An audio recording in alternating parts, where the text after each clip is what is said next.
Well, hi, I'm Councillor Robert Nemeth, father of three, Hove resident, keen park runner, general all-round lover of sports. And I'm here today at the King Alfred Leisure Centre. As you can see behind me, this is one of the old, more neglected parts of the building.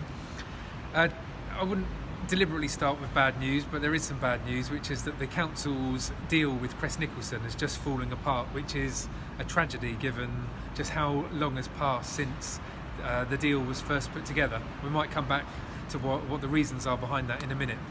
I'm making an optimistic pitch today, which is to say I'm going to be the first person to actually ask residents what they think about the King Alfred. They haven't been asked for maybe decades what they want to see here, and during that time we've had the explosion of running, the explosion of swimming, the explosion of cycling, we've had an Olympics, we've had park run as a global phenomenon, we've had huge strides made in the link between mental health and sports. So much has happened since the council's proposed brief was drawn up in 2003, 16 years ago. So today I'm going to put forward a few ideas to you, the residents, to see what you think, and I would urge you to comment, to write to me, to contact me, however you see fit. Okay, so first a bit of background about the King Alfred. It was first built in 1939 as Hove Marina, it was originally to be called. It was immediately requisitioned by the Navy and then became HMS King Alfred, which is why it's called King Alfred today. There have been all sorts of attempts to redevelop over the years, and in the 70s they actually settled on this extension which is behind us, and this is when the flumes were added, and many of us remember going down these as a kid. It was great fun, the old laser zone on the other side of the building.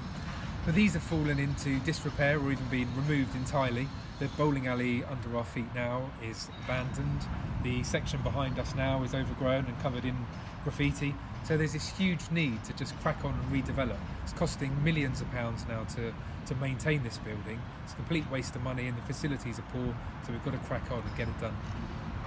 Okay, so the number one issue that people have raised with me over the years is the question of a 50-metre pool. So whether it be mums and dads whose kids are learning to swim, people with disabilities, all of the sporting clubs that you can name locally, anyone in the tourist industry, restaurant owners, hotel owners, owners of small businesses, they all want a 50-metre pool. So the current plans that the council have, which date from 2003, include provision for 3 different pools: 25-metre, 20-metre and a wibbly wobbly kids pool.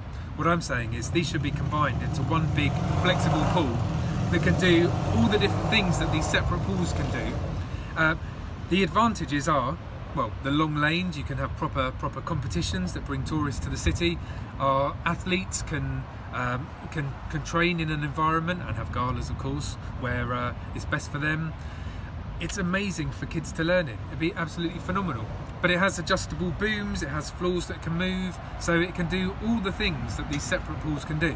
And as it's all the pools squidged into one, takes up less space and is cheaper anyway. So it's an absolute no-brainer. I can't think of any reasons that are sensible not to go for it. I think it's just somebody came up with it in 2003 and they stuck with it, and they stubbornly won't change their opinion. So I think we should all push for this 50-metre pool.